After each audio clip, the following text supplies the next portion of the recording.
welcome. My name is Sissy, and today we're going to talk about the remission. What does that mean, the remission? I am a cancer survivor, and obviously I'm in remission. But today we're going to talk about what does that mean, remission? Because some people think when you're in remission, you're free of cancer, or you don't have more problems, or you're not going to come back anymore. And let me tell you, that's not true. It can come back. And because of that, I invite John to help me with this video about the remission. John? Thank you, Cece.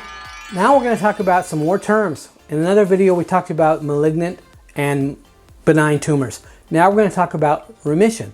What is remission? Remission is a state. You go from a benign state of a tumor to a malignant state of a tumor. Okay, it could have been discovered in the malignant state, or it could have started as a malignant.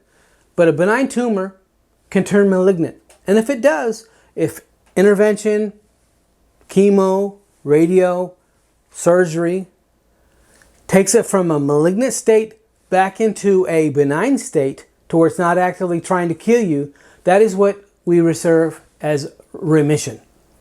The cancer could possibly still be there, but it's not trying to kill you anymore.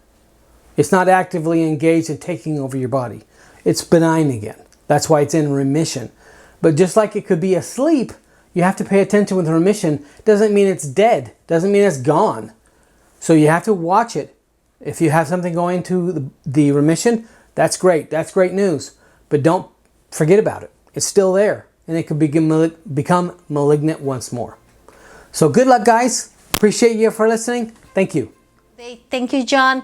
And remember, to be a cancer survivor, you have to be good in diet, like the way you think, your body, exercise, sleep, so many steps you have to do to be in peace.